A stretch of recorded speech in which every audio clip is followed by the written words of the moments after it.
Like करिए, subscribe करिए, bell icon दबाना बिल्कुल मत भूलिए। मुल्क का 22-25 करोड़ का मुल्क है। मतलब it has to be very valuable, right? But यहाँ पे रोज के रोज अब आप सीएनएन के इंटरव्यू के लिए जाएंगे, 1 घंटा आप तैयारी करेंगे, आधे पौन घंटे का वहां पे इंटरव्यू होगा, आपका मेकअप होगा, उसके बाद वो आप डिस्कस करेंगे, आपके 2-3 घंटे तो चले गए रोज के।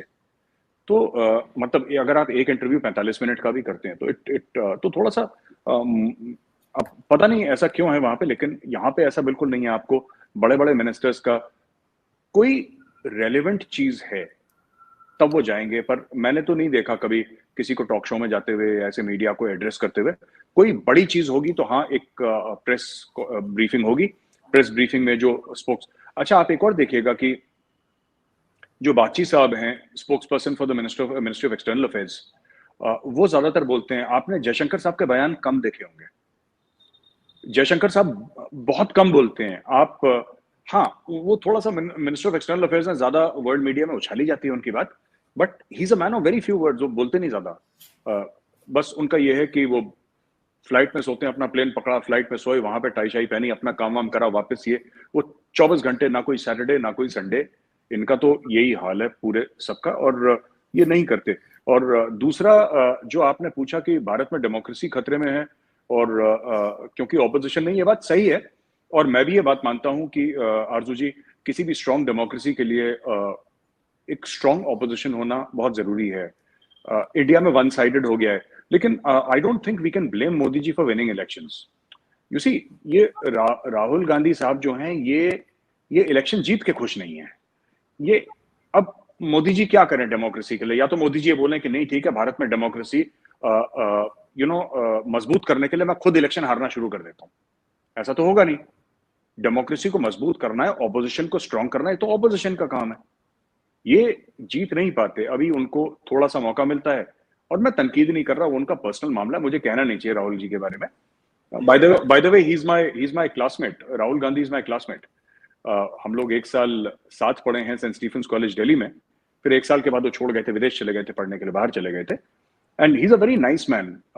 बड़े डिसेंट हैं राहुल गांधी जी, और ही is a very good human being. But I don't think he is cut out for politics. उनको मुझे नहीं लगता। सबका होता है, अपना एक टैलेंट होता है, मुझे नहीं लगता कि वो पॉलिटिक्स के लिए। He is a very straight forward, very genuine sort of a guy. जितना मैंने उनको कॉलेज में देखा, मैं एक साल उनके साथ था कॉलेज में, और एक साल में मैंने देखा कि is a good person, he is not a bad person. But वही चीज है कि देखिए, इलेक्शन में ना आपको एक पॉलिटिशियन बनने के लिए, जैसे मोदी जी हैं, कोई परिवार नहीं है, कुछ नहीं है उनका ना, वो 24 घंटे यही काम है, तो ही इज वो Modi ji is made for politics. And उनको पता है, उनका पीपल कनेक्ट बहुत जबरदस्त है, क्योंकि उन्होंने हजारों गांव में रहे हैं भारत में। इतने साल, 20-30 साल उन्होंने साइकिल से, बैलगाड़ी से, बसों में सफर करा है। सड़क के कोने में खाना खाया है उन्होंने, रात को प्लेटफॉर्म पे सोए हैं, साइकिल से एक गांव से दूसरे गांव गए हैं। वो तो बाद में वो बने ना, वो तो बाद में बने चीफ मिनिस्टर, बाद में बने। वो पहला चुनाव एमएलए का लड़े, चीफ मिनिस्टर बन गए। मेंबर ऑफ पार्लियामेंट का पहला चुनाव लड़े, वो प्राइम मिनिस्टर बन गए। उसके पहले मोदी जी को कोई नहीं जानता था, वो तो आरएसएस के प्रचारक थे। तो उनका जो माइंडसेट है वो थोड़ा सा अलग है। आपके सवाल का जवाब मैं आखिरी में एक बात बोलता चलूं आरजू जी की, बात यह है कि अगर डेमोक्रेसी को स्ट्रांग करना है तो मुझे लगता है कि ये हमारी जो ऑपोजिशन पार्टीज हैं, ठीक है, इनको थोड़ा सा ट्विटर से बाहर निकलना पड़ेगा। ये थोड़ा सा they are more obsessed with Twitter and social media. और अगर ऐसे ही चलता रहा तो फिर it will be a very sad day for democracy, क्योंकि हम भी चाहते हैं कि अच्छी बहस हो पार्लियामेंट में, अच्छी डिबेट्स हो, जैसे अटल जी के समय होती थी तो लगता था। अभी तो मोदी जी ने ऐसा कर दिया है भारत में कि पार्लियामेंट में आप जाइए तो एक तरफ से बीजेपी बीजेपी बीजेपी, क्योंकि दे हैव वॉन एवरीथिंग। और मोदी जी की ब्रांड इमेज ऐसी है। और उनके कोई भी मंत्री आपको देखा, कोई 24 घंटे काम करते हैं, उन्होंने बोला कोई बात बात करने की जरूरत नहीं है। मीडिया में जाओगे क्या बोलोगे? Let your work speak. अगर तुम काम करोगे तो दुनिया सुनेगी। मुंह से बोलते रहोगे तो nobody is interested in what you are saying. People are interested in कि आप काम क्या कर रहे हैं, आपकी कारकर्दगी क्या है, वो लोग देखते हैं। आपने बयान जो भी दिया, आपकी मर्जी, आप कुछ भी हवा में बोले।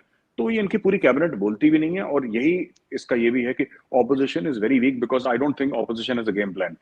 वो उनका बस ये है कि मोदी जी ने आज ये बोला, इसकी तनकीद कर दो, ये बोल दिया इसकी तनकीद कर दो, ये बोल दिया इसको क्रिटिसाइज कर दो। करो आप, वो आपका हक है और आपका फर्ज भी है, लेकिन उसके आगे भी तो कुछ काम होना चाहिए ना।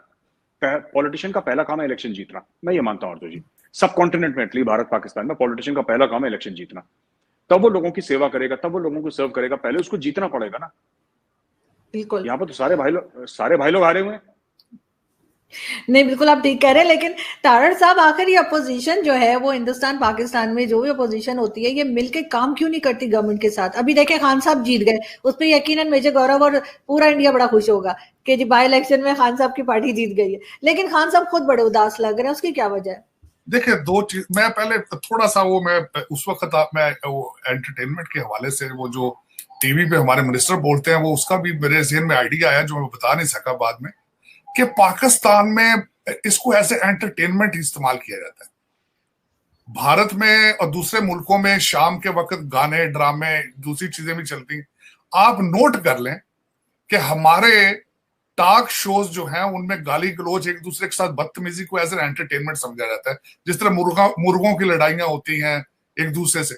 बल्कि यहां तक मैंने सुना है कि एक दूसरे का, जिसको जानबूझ के एंकर जरा थोड़ा सा बुलाकर दूसरे का वॉल्यूम कम कर देता है, तो वो उनको ये लोगों के लिए एंटरटेनिंग है ये कि मिनिस्टर लड़े, वो एक दूसरे की जातियात को लेकर आए, लोग एंजॉय करते हैं, इसलिए तो इस वजह से।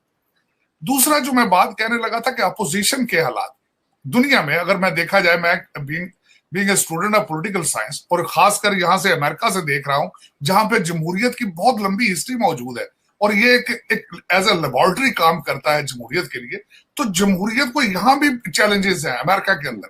बल्कि मैं समझता हूं कि democracy is going through the crisis in US, तो दूसरी दुनिया के अंदर उनके क्या हालात होंगे जिनकी एक बहुत बड़ी हिस्ट्री मौजूद है जमहूरियत के हवाले से। अब ये देखें कि अभी इस वक्त जो चैलेंज चल रहे हैं, we are going through the mid term election. America के अंदर इनके लिए एक बहुत, इस वक्त गवर्नमेंट के लिए बहुत बड़ा टास्क है कि इलेक्शन पे लोगों का एतमाद बहाल किया जाए। लोग पिछली दफा कोविड की वजह से जब मेल इन वोटिंग हुई थी उस वक्त से, और जिस तरीके से डोनाल्ड ट्रंप साहब ने पिक्चर ड्रा करने की कोशिश की थी कि फेक इलेक्शन या चेंजेस आई हैं, तो जमहूरियत को यहां भी ये चैलेंजेस है।